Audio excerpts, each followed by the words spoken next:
అసలు చంద్రబాబు నాయుడు గారంటే కొంత పరిణితి కలిగినటువంటి నాయకుడు, దేశానికే దిశానిర్దేశం ఇవ్వగలుగుతాడని చెప్పేటువంటి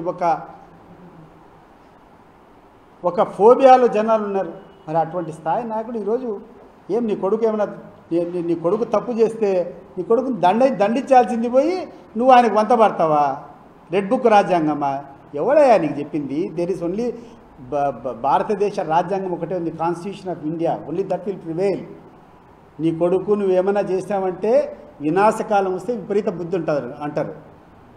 ఈ విపరీత బుద్ధి వచ్చి నువ్వు చేస్తున్నావు. నీ ధైర్యం బహుశా ఒకటి ఏంటంటే అవినీతి డబ్బు చాలా ఎక్కువ ఉంది, వీలైతే కనుక గవర్నమెంట్ రాకుంటే పలాయనం భరిస్తాం, ఏ రకంగా అయితే కనుక విదేశాలకు వెళ్ళిపోతారు కదా. ఇప్పుడు పాకిస్తాన్లో ఉన్నటువంటి నాయకులంతా అధికారం అయిపోతానే వెళ్ళిపోతారు, ఇక్కడి నుంచి ఇంగ్లాండ్కి వెళ్ళిపోతారు. సో అట్లా ఆ రకంగా నువ్వు వెళ్ళిపోవాలనుకుంటున్నావు. కుదరదమ్మా, కుదరదు. చూపిస్తాను నీకు ఒకటే ఒక ఛాలెంజ్ విసురుతున్నా. లోకేష్ గారు, నీకు ధైర్యం ఉంటే రేపు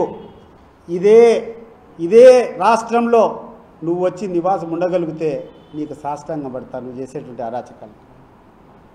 గుర్తుపెట్టుకో. ఇప్పటికైనా మంచి పద్ధతిలో నడుచు.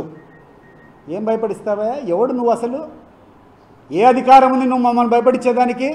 ఏ అధికారం ఉంది మా మీద నువ్వు తప్పుడు కేసులు పెట్టడానికి? నీకు ఏ అధికారం ఉంది? ఎవడిచ్చినా నీకు అధికారం? ఈరోజు సామాన్యుని తీసుకొని జెండా బీకితే 307 సెక్షన్ పెడతావా? ఈరోజు సామాన్యుని తీసుకొని పోయి చితకబారుతావా రోడ్ల మీద? ఎవడిచ్చాడు నీకు రాజ్యాంగం? నువ్వు అవినీతి కేసులు పెడతాండవు.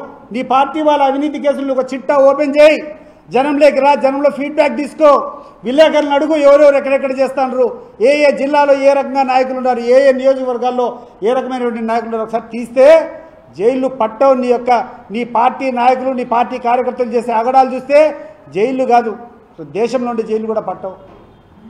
అది గుర్తుపెట్టుకో.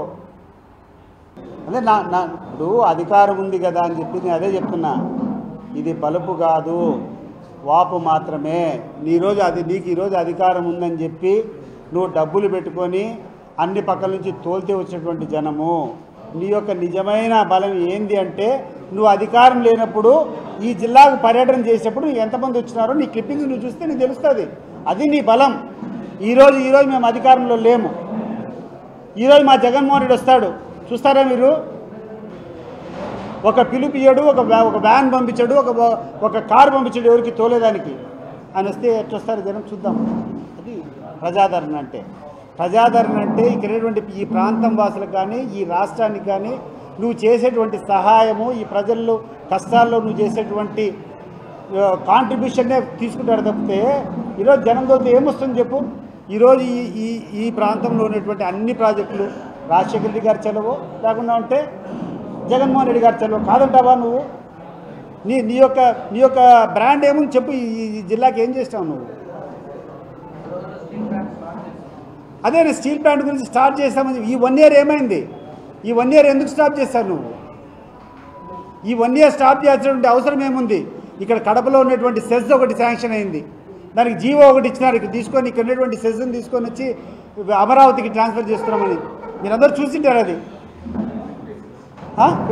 GO number 56. నువ్వు కూర్చొని కడపలో కూర్చొని మానాడు పెట్టుకొని ఇక్కడంటి వంగమాగదులంతా కూర్చొని ఏందేందో భజన కొడుతున్నావు. ఏం భజన కొడతావు నువ్వు? ఎన్ని రోజులు కొడతావు? ప్రజలు ఏదో ఊర్పుగా గమ్మగుండాలని చెప్తే నీతో సంఘీభావం తెలిపారనుకుంటాడు నువ్వేమన్నా? నువ్వు ఎక్కడెక్కడి నుంచో బస్సులు పెట్టుకొని 4 రూపాయలు డబ్బులు ఇచ్చి ఖర్చు పెట్టుకొని తోలుకుంటే అది కాదు. నీకు రేపు ఒక ఎలక్షన్ ఫేస్ చేస్తే నీకు తెలుస్తుంది.